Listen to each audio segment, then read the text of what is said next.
ॐ पार्थाय प्रतिबोधितां भगवता नारायणेन स्वयं व्यासेन ग्रथितां पुराणमुनिना मध्ये महाभारतम् अद्वैतामृतवर्षिणीं भगवतीम् अष्टादशाध्यायिनीम् अम्भ त्वामनुसन्दधामि भगवद्गीते भवद्वेषिणीम्।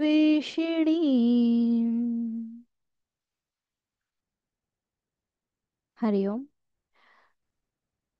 భగవద్గీత 9వ అధ్యాయం.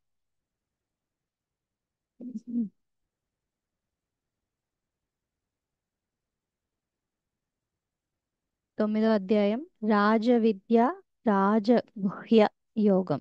Okay, so royal knowledge. రాజవిద్య అంటే రాజుల విద్య కాదు, that great royal kind of knowledge అని. అండ్ రాజగుహ్యం, రాజగుహ్యం అంటే దట్ రాయల్ సీక్రెట్, రాజుల సీక్రెట్ కాదు. So high knowledge, highest knowledge ఏదైతే ఉందో అది చాలా గుప్తమైనది, అందరికీ అర్థం ఈజీగా కాదు అని చెప్తున్న టాపిక్ ఇది.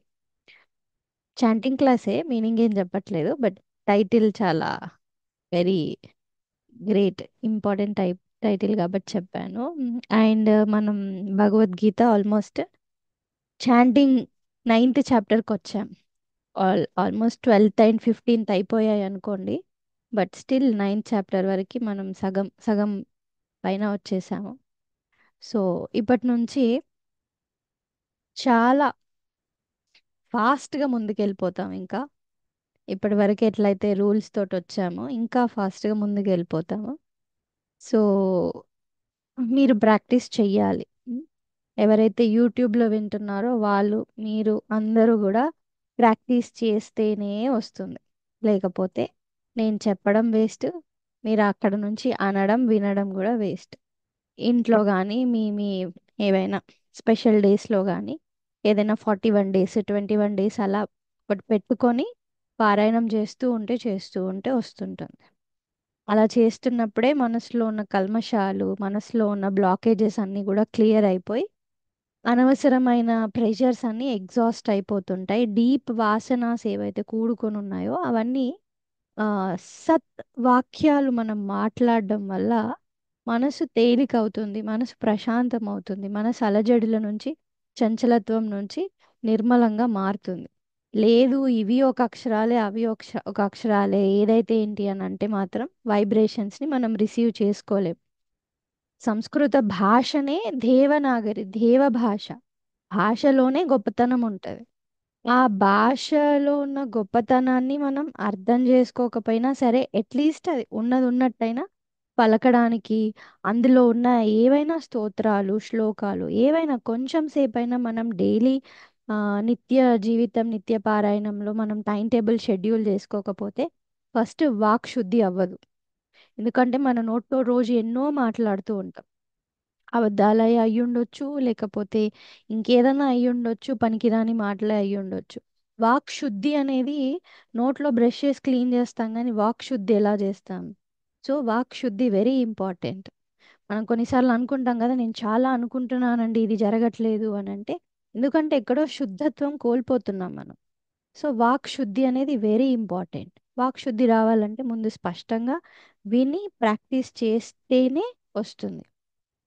దెన్ వెరీ ఇంపార్టెంట్ థింగ్ ఏంటి అని అంటే, చాలాసార్లు నేను భగవద్గీత స్టార్టింగ్ అధ్యాయం అప్పుడు చెప్పాను ఎవరు చదవాలి, ఎలా చదవాలి, ఎప్పుడు చదవాలి అని చెప్పేసి రూల్స్ చెప్పాను. బట్ మళ్ళీ మళ్ళీ గుర్తు చేస్తున్నాను అందరికీ.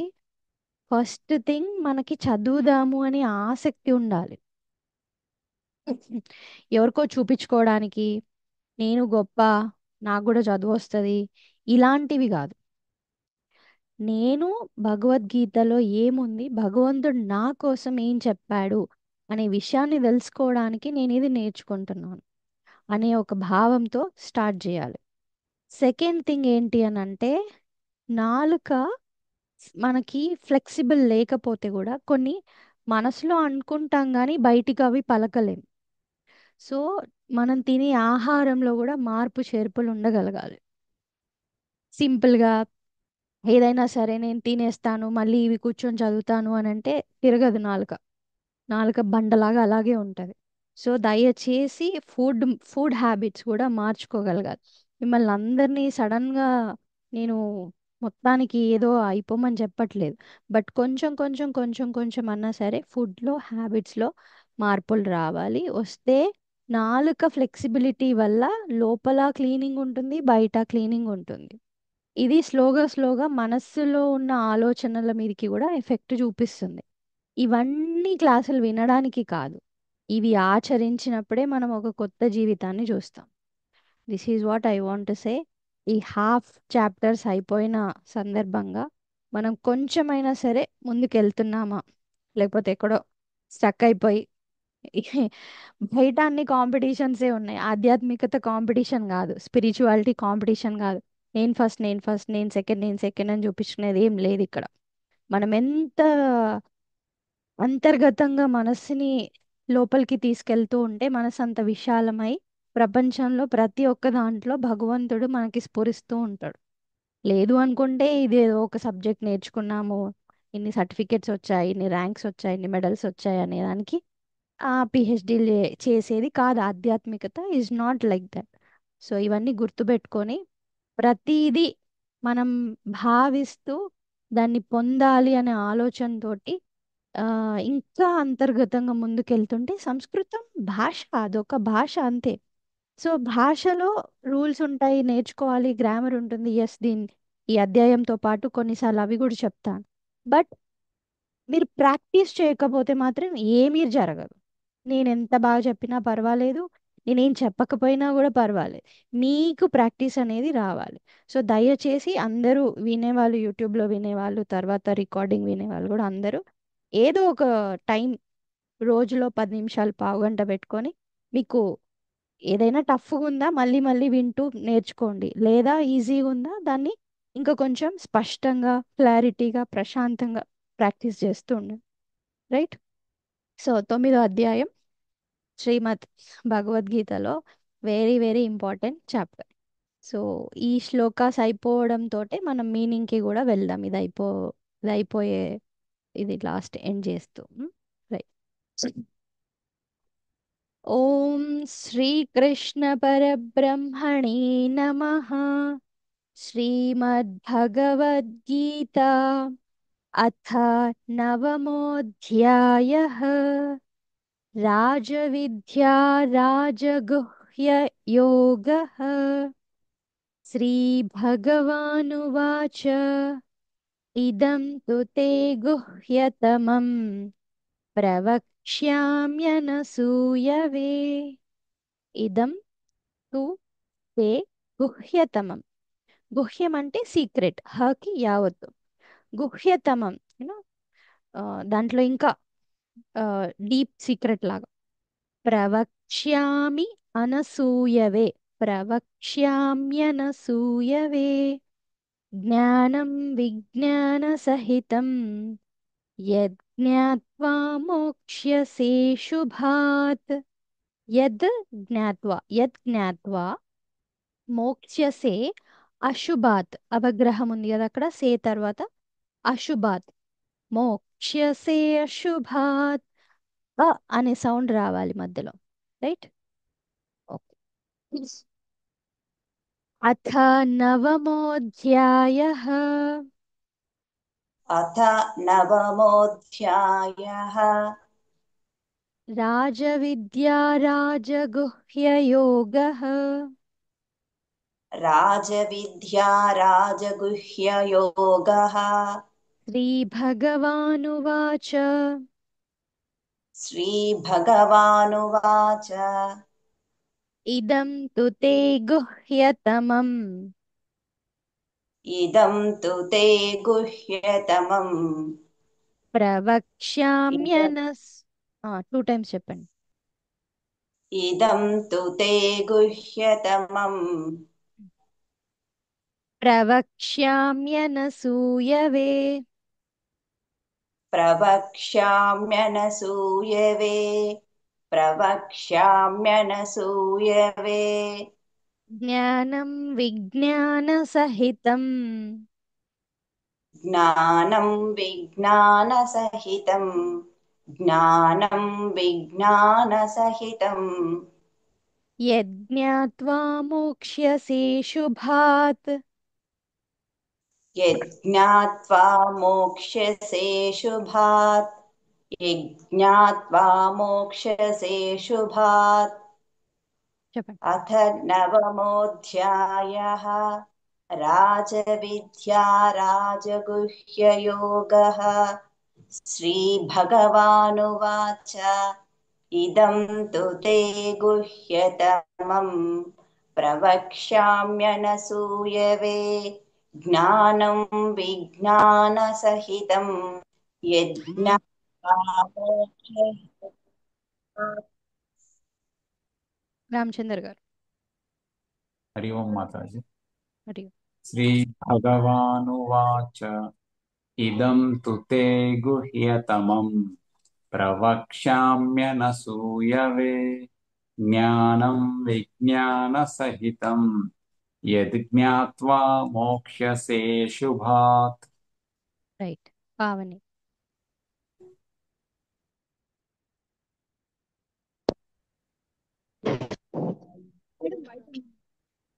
ఓకే. రైట్. నీలిమ గారు.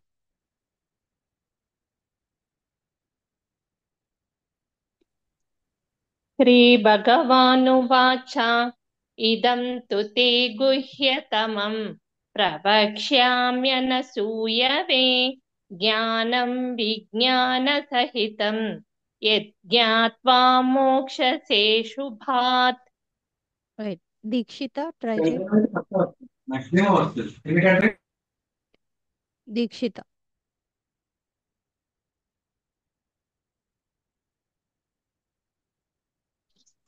श्रीभगवानुवाच इदं तु ते गुह्यतमं प्रवक्ष्याम्यनसूयवे ज्ञानं विज्ञानसहितं यज्ञात्वा मोक्ष्यसे शुभात्। గుడ్. Very good. స్వప్న గారు. हरि ओम माताजी। श्रीभगवानुवाच इदं तु ते गुह्यतमं प्रवक्ष्याम्यनसूयवे ज्ञानं विज्ञानसहितं यज्ञात्वा मोक्षसे शुभात्। హేమలత గారు. श्रीभगवानुवाच इदं तु ते गुह्यतमं प्रवक्ष्याम्यनसूयवे ज्ञानं विज्ञानसहितं यज्ञात्वा मोक्षसे शुभात्। రైట్. श्रीभगवानुवाच इदं तु ते गुह्यतमं प्रवक्ष्याम्यनसूयवे ज्ञानं विज्ञानसहितं यज्ञात्वा मोक्ष्यसे शुभात्. नेक्स्ट. राजविद्या राजगुह्यं पवित्रमिदमुत्तमम् प्रत्यक्षावगमं धर्म्यं सुसुखं कर्तुमव्ययम्. రాజవిద్య రాజగుహ్యం పవిత్రం ఇదం ఉత్తమం పవిత్రమిదముత్తమం అవుతుంది. Third line.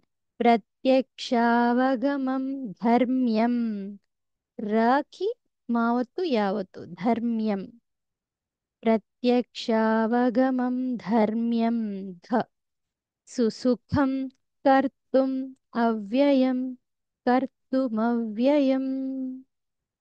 రాజవిద్యా రాజగుహ్యం राजविद्या राजगुह्यं राजविद्या राजगुह्यं పవిత్రమిదముత్తమం पवित्रमिदमुत्तमम् पवित्रमिदमुत्तमम् प्रत्यक्षावगमं धर्म्यम्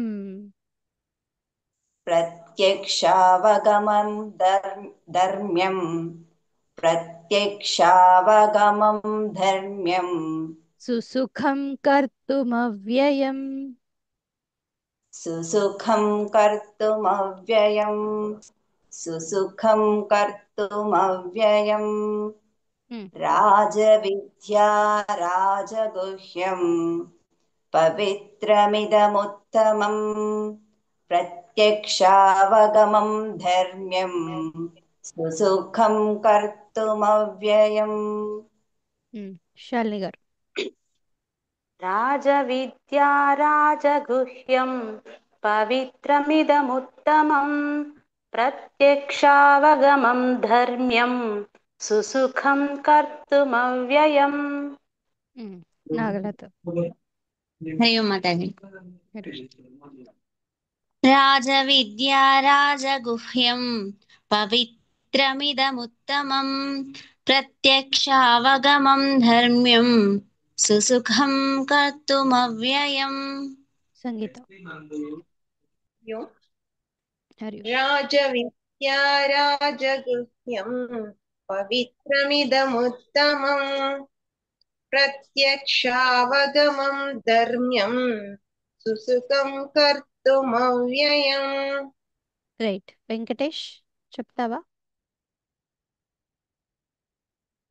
ఎస్ మేడం. చెప్పను రాజవిద్యా రాజగుహ్యం పవిత్రమిదముత్తమం ప్రత్యక్షావగమం ధర్మ్యం సుసుఖం కర్తుమవ్యయం. రైట్ కవిత గారు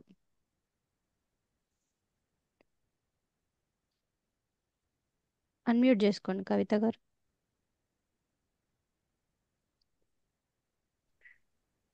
हरि ओम माताजी। హరి అమ్మ చెప్పండి राजविद्या राजगुह्यं पवित्रमिदमुत्तमं प्रत्यक्षावगमं धर्म्यं सुसुखं कर्तुमव्ययम्। రైట్ సరిత గారు हरि ओम माताजी। హరి राजविद्या राजगुह्यं पवित्रमिदमुत्तमं प्रत्यक्षावगमं धर्म्यं सुसुखं कर्तुमव्ययम्. రైట్ రాజవిద్యా రాజగుహ్యం పవిత్రమిదముత్తమం ప్రత్యక్షావగమం ధర్మ్యం సుసుఖం కర్తుమవ్యయం థర్డ్ అశ్రద్ధధానాః పురుషాः ధర్మస్యాస్య పరంతప అశ్రద్ధధానాః పురుషాः ప ముందు విసర్గ ఉంది కాబట్టి పు వస్తుంది అశ్రద్ధధానాః పురుషాः ధర్మస్య అస్య పరంతప అప్రాప్య మాం నివర్తంతే అప్రాప్య మాం నివర్తంతే మృత్యు సంసార వర్త్మని మృత్యు సంసార వర్త్మని రకి తావత్తు మావత్తు వర్త్మని అశ్రద్ధధానాః పురుషాः अश्रद्धधानाः पुरुषाः ధర్మ अश्रद्धधानाः पुरुषाः ధర్మస్యాస్య పరంతప धर्मस्यास्य परन्तप धर्मस्यास्य परन्तप అప్రాప్య మాం నివర్తంతే अप्राप्य मां निवर्तन्ते अप्राप्य मां निवर्तन्ते మృత్యు సంసార వర్త్మని मृत्युसंसारवर्त्मनि मृत्युसंसारवर्त्मनि अश्रद्धदानाः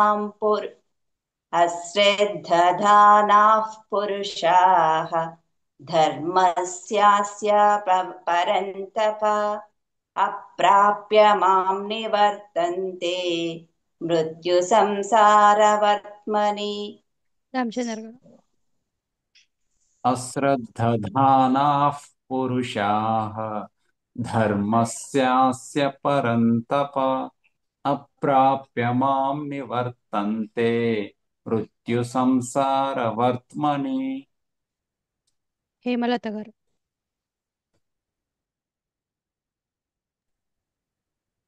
अश्रद्धधानाः पुरुषाः धर्मस्यास्य परन्तप अप्राप्य मां निवर्तन्ते मृत्युसंसारवर्त्मनि నీలిమ గారు.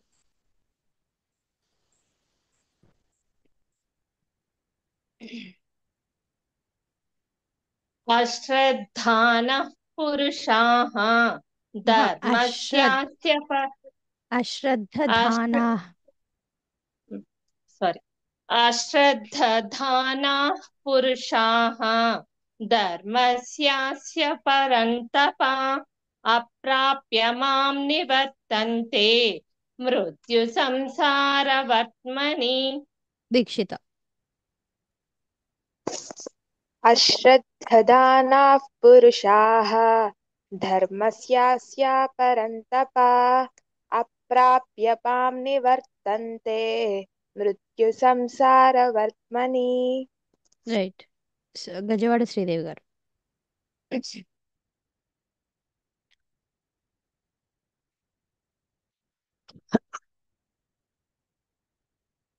లేరా? నాగలత. अश्रद्धधानाः पुरुषाः धर्मस्यास्य నాగలత, परन्तप నువ్వు ఇది మర్చిపోతున్నావు రూల్. నువ్వు ఒకదానివే మర్చిపోతున్నావు ప్రజెంట్. నాహ విసర్గ తర్వాత ప ఉంటే ఫ అనాలి. అశ్రద్ధదానాఫ్. ओके माता अश्रद्धदानाः पुरुषः షాహ. धर्मस्यास्य परन्तप अप्राप्य मां निवर्तन्ते मृत्युसंसारवर्त्मनि ఓకే. వెంకటేష్. अश्रद्धाना पुरुषः धर्मस्यास्य परन्तप अप्राप्य मां निवर्तते मृत्युसंसारवर्त्मनि వర్త్మని లాస్ట్ కి వర్త్మని. मृत्युसंसारवर्त्मनि రాకి తావత్తు చూసుకో. రైట్. సుమగారు. हरि ओम माताजी।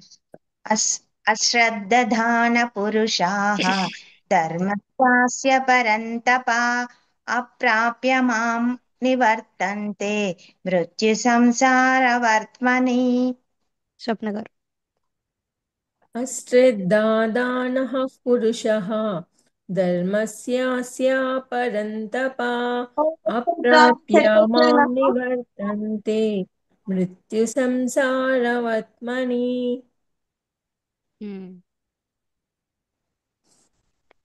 అశ్రద్ధ దానాహ. దానాహ అంటే నార్మల్ దా అంటే దానం, దానం చేయడం, అది వేరు. ఇక్కడ అది కాదు. అశ్రద్ధ దానాహ శ్రద్ధ లేని వాళ్ళు అనేది అశ్రద్ధ దానాహ. సెకండ్ అశ్రద్ధ, శ్రద్ధ నార్మల్. యాక్చువల్ ఇక్కడ శ్రద్ధకి ధావత్తు రావాలి. మిస్టేక్ ఉంది, మిస్టేక్ పడినట్టుంది. దెన్ సెకండ్ ధా మళ్ళీ అశ్రద్ధధానాః. అశ్రద్ధధానాః పురుషాః. ఒక దానికి ఒక దీర్ఘం మిస్ చేస్తున్నారు. ప్రతి ఒక్కరిది ఒకటి మిస్ అయిపోతుంది. లేదా ధాని నార్మల్గా అంటున్నారు. లేదు, అట్లా జఠా రావాలి. అశ్రద్ధధానాః పురుషాః. అశ్రద్ధధానాః పురుషాః ధర్మస్యాస్య పరంతప అప్రాప్య మాం నివర్తంతే మృత్యుసంసారవర్త్మని వర్త్మని. నెక్స్ట్. మయా తతమిదం సర్వం జగదవ్యక్తమూర్తినా. మయా తతం ఇదం సర్వం, ఇదంతా నా చేత. జగత్ అవ్యక్తమూర్తినా. జగత్ ప్లస్ అవ్యక్తమూర్తిన, అప్పుడు ద వస్తుంది. జగదవ్యక్తమూర్తినా మత్స్థాని సర్వభూతాని నాహం తేష్వస్థితః. మత్స్థాని సర్వభూతాని న చ అహం. నచాహం, చా దీర్ఘం వస్తుంది. तेषु अवस्थितः तेष्वस्थितः राइट मया ततमिदं सर्वं मया ततमिदं सर्वं मया ततमिदं सर्वं जगदव्यक्तमूर्तिना जगदव्यक्तमूर्तिना जगदव्यक्तमूर्तिना मत्स्थानि सर्वभूतानि मत्स्थानि सर्वभूतानि मत्स्थानि सर्वभूतानि न चाहं तेष्वस्थितः न चाहं तेष्वस्थितः न चाहं तेष्वस्थितः मया ततमिदं सर्वं जगदव्यक्तमूर्तिना मत्स्थानि सर्वभूतानि न चाहं तेष्वस्थितः संगीता मया ततमिदं सर्वं जद जगदमूर्तिना मत्स्थानि सर्वभूतानि न चाहं तेष्वस्थितः राइट शालिगर मया ततमिदं सर्वं जगदव्यक्तमूर्तिना मत्स्थानि सर्वभूतानि न चाहं तेष्वस्थितः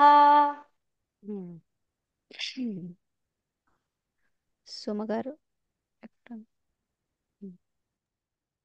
मया ततमिदं सर्वं जगद्व्यक्तमूर्तिना मत्स्थानि सर्वभूतानि न चाहं तेष्वस्थितः రైట్ సరిత గారు मया ततमिदं सर्वं जगदव्यक्तमूर्तिना मत्स्थानि सर्वभूतानि न चाहं तेष्वस्थितः రైట్ మయా తతమిదం సర్వం జగదవ్యక్తమూర్తినా మత్స్థాని సర్వభూతాని న చాహం తేష్वस्थितः నెక్స్ట్ ఫిఫ్త్ न च मत्स्थानि भूतानि न च मत्स्थानि भूतानि पश्य मे योगमैश्वरं पश्य मे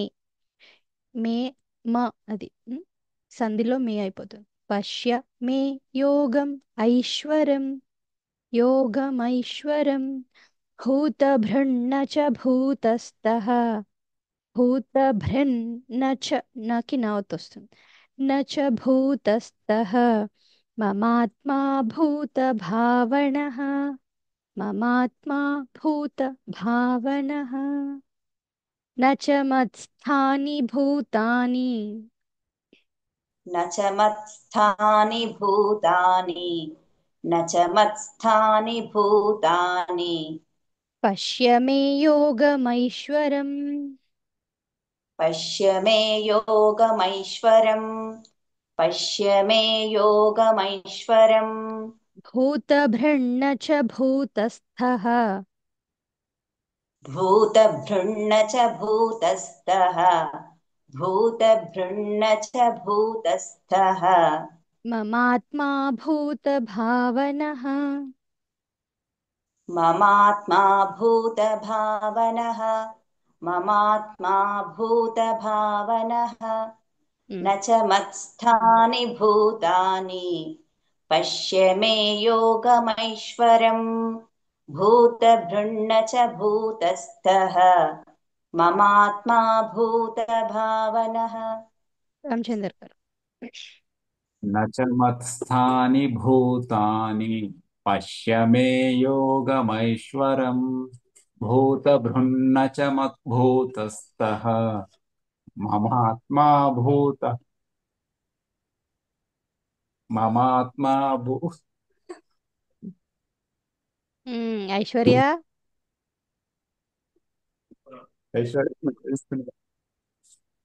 ममात्मा भूतभावनः డిస్టర్బ్ చేస్తుంది ఐశ్వర్య. హ్మ్. నాగలత గారు. न च मत्स्थानि भूतानि पश्य मे योगमैश्वरम् भूतभृन्न च भूतस्थः ममात्मा भूतभावनः దీక్షిత. न च मत्स्थानि भूतानि पश्य मे योगमैश्वरम् भूतभृन्न च भूतस्थः ममात्मा भूतभावनः సంగీత. न च मत्तानि भूतानि पश्य मे योगमैश्वरम् भूतभृन्न च भूतस्थः ममात्मा भूतभावनः శాలిని గారు. न च मत्स्थानि भूतानि पश्य मे योगमैश्वरम् भूतभृन्न च भूतस्थः ममात्मा भूतभावनः గజవాడ శ్రీదేవి గారు.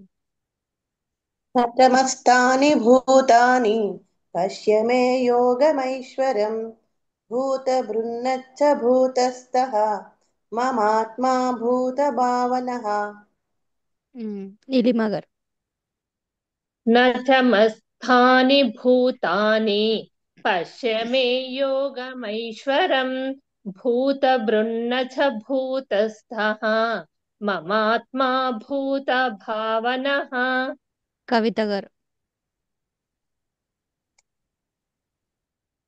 न च मत्तानि भूतानि पश्य मे योगमैश्वरम् भूतभृन्न च भूतस्थः ममात्मा भूतभावनः హేమలత గారు. न च मत्स्थानि भूतानि पश्य मे योगमैश्वरम् भूतभृन्न च भूतस्थः ममात्मा भूतभावनः. వెంకటేష్. न मत्स्थानि भूतानि पश्य मे योगमैश्वरम् भूतभृन्न च भूतस्थः ममात्मा भूतभावनः. సుమ గారు. न च मत्स्थानि भूतानि पश्य मे योगमैश्वरम् भूतभृन्न च भूतस्थः ममात्मा भूतभावनः స్వప్న గారు. न च मत्स्थानि भूतानि पश्य मे योगमैश्वरम् भूतभृन्न च भूतस्थः ममात्मा भूतभावनः సరిత గారు. न च मत्स्थानि भूतानि पश्य मे योगमैश्वरम् भूतभृन्न च भूतस्थः ममात्मा भूतभावनः. రైట్. न च मत्स्थानि भूतानि पश्य मे योगमैश्वरम् भूतभृन्न च भूतस्थः మమాత్మా భూతభావనః. రైట్. సో ఈ అధ్యాయం నుంచి క్లాస్ ముందైనా క్లాస్ తర్వాత అయినా 10 నిమిషాలు కంటిన్యూగా కూర్చొని దయచేసి ప్రాక్టీస్ చేయండి. రైట్. ఓకే. ఓం శాంతి శాంతి శాంతి. హరి ఓం శ్రీ గురుభ్యో నమః. హరి ఓం.